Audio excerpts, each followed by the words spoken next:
So let's talk about some common elements of religion. First, there is a belief in transcendent powers or deities, and there are a number of ways that this is identified from the perspective of the anthropology of religion. The first is through a term that we call animism, and that is the belief that nature is enlivened by personalized spirit beings that can be separate from their bodies. The second is animatism, which is a belief that nature itself is enlivened by impersonal or supernatural spirit power. The third is polytheism, which is the belief in many deities. And then there is monotheism, which is the belief in one deity.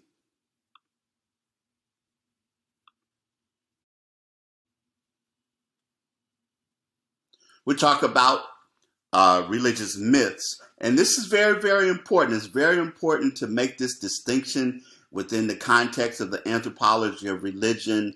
We think oftentimes of a myth as being something that is not true, but in the context of the anthropology of religion, a myth refers to the sacred stories of a religion about supernatural beings and powers and their roles in creating the universe and living things.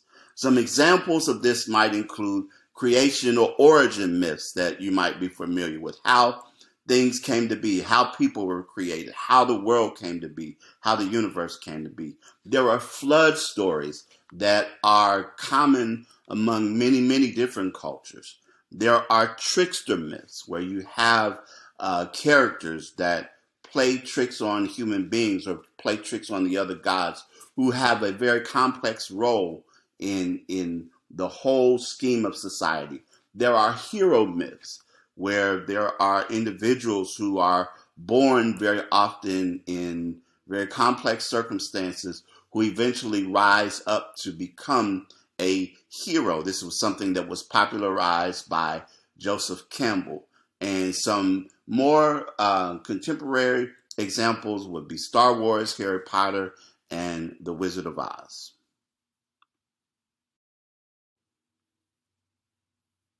I want to now talk about rituals. Rituals are a combination of gestures, symbols, and language. Now, the gestures and symbols carry their own meaning. And in addition to that is language, which actually is a collection of symbols because the words that we speak, the sounds are actually symbols that when combined together make up words which make up language. But though all of this helps to clarify and to define the actions of a ritual.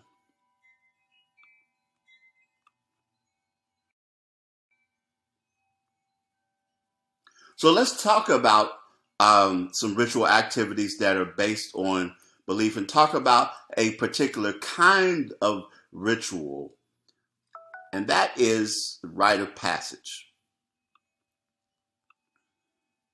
And rites of passage imprint the change of a person's social status on the minds of the participant, and they also grant community approval of the legitimacy for change. Some rites of passage are very familiar. They include rites marking a person's progression through life, such as birth rituals. We know baptism in Catholicism. In Judaism, there's the bris. We know that there also are rites of passage rituals, for example, that recognize childhood to adulthood. These will be confirmations and quinceañeras. There are bar mitzvahs and bat mitzvahs. There are other important life cycles such as marriage and death. And then also anthropologists identify three phases in the typical rite of passage. The first being the separation stage, where an individual is removed from his or her former status. There is a transition or initiation stage where there are activities that take place that help to instruct a person about their new position, their change in status. And then finally, there is incorporation. And that is where individuals are then able to re-enter society with a new status.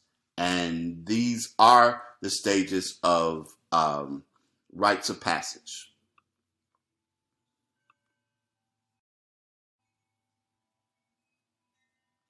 Religion is rich and powerful with symbols. It is one of the things that is very, very essential to religion itself, and that is the use of symbols. And we remember again that symbols are objects which represent or have an agreed upon meaning, and they can be classified as either direct or indirect.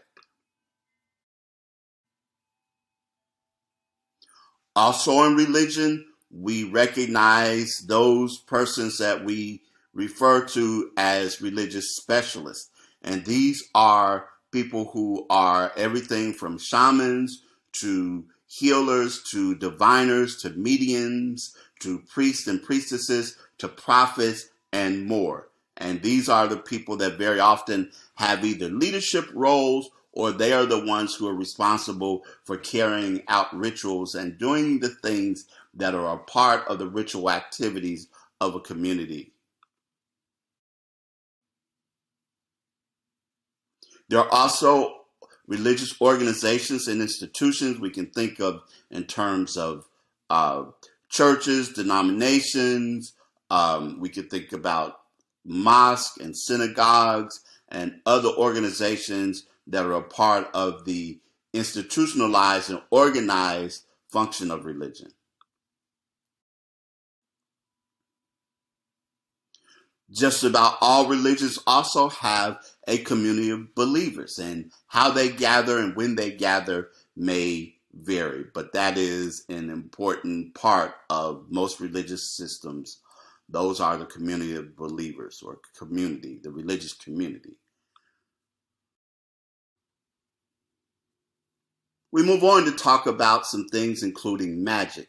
Magic is defined as the application of belief that the supernatural power can be forced to act if certain rituals are performed. Again, these would be spells, incantations, sacrifices, many other types of rituals that are used to either control or influence the supernatural. If we continue to talk about magic, there are some other considerations that I wanted to raise. And that is when we first think about magic, there are two forms of magic we recognize. The first is imitative magic, or the idea of like produces like. That if we do something to an object or we perform a particular action, that there will be a corresponding action within the supernatural realm or within the realm. And the second, which is related in many ways, is contagious magic. And that is the idea that things that once had contact with something continue to influence each other. And these are the two types of magic when we start talking about magic from the perspective of the anthropology of religion: imitative magic and contagious magic.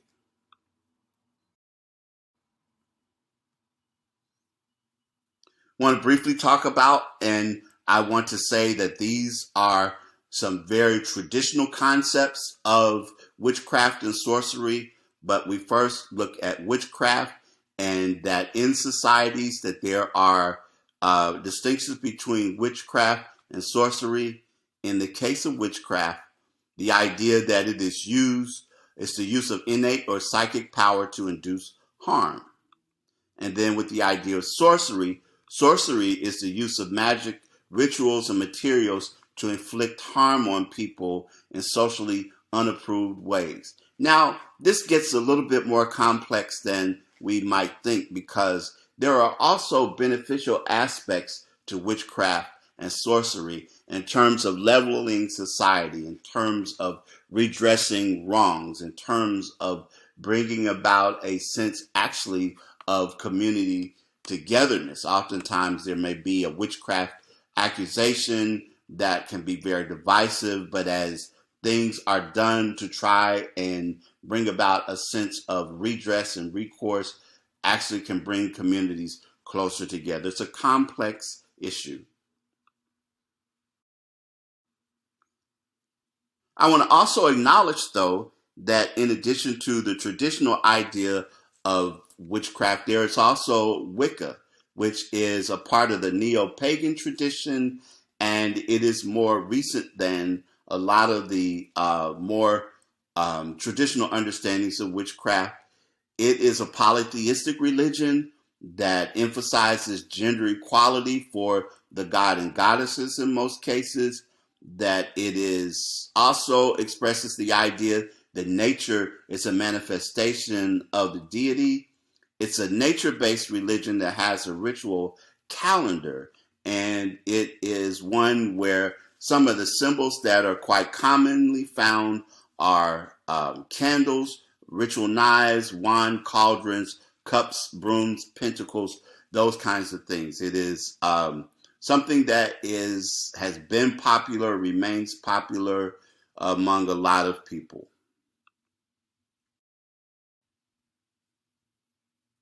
So let's talk about the social functions of religion. One of the things that we look at religion or see religion as being one in which there is social control, where there are prohibitions and restrictions and taboos that discourage inappropriate behavior within people and in communities.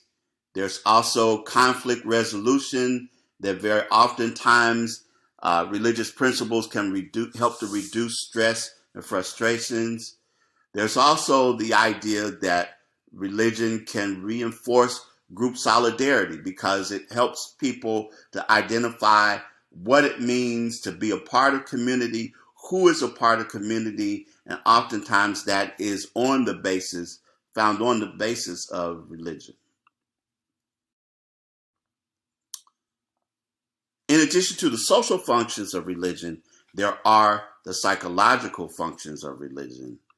First being the cognitive function of religion, and that is that religion provides an intellectual framework for explaining parts of the world that we do not understand. So there are ways in which religion can provide explanations. When we talked about that, it seeks to answer questions such as the origins of life, the origins of the universe, and what is our purpose, our meaning. Very often, religion will serve to provide those types of answers, and we look at that as being the cognitive function of religion.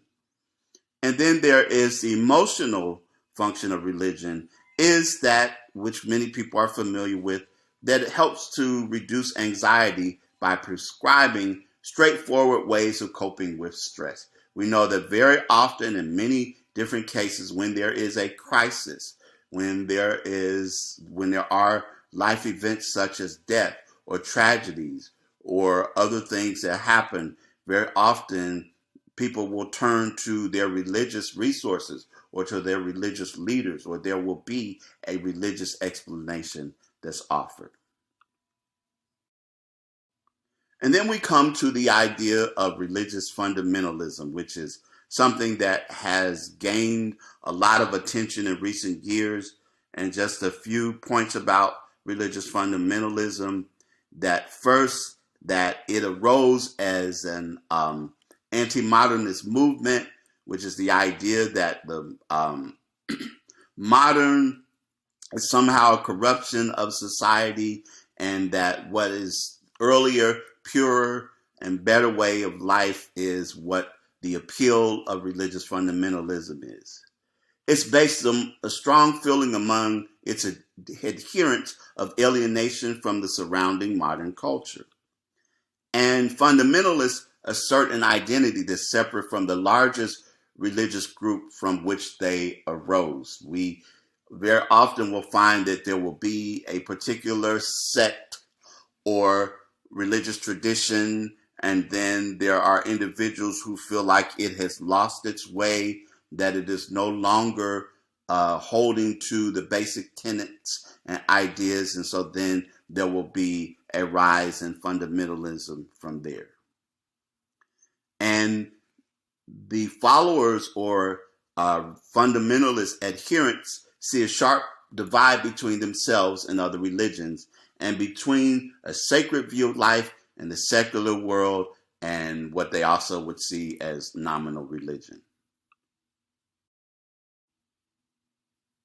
And then finally, I started out talking about the idea of people who will say, I'm spiritual, but not religious. But what is spirituality? And spirituality is defined as concerns about the sacred and non-ordinary world on the level of the individual. And this ends the presentation on religion and culture, or the anthropology of religion.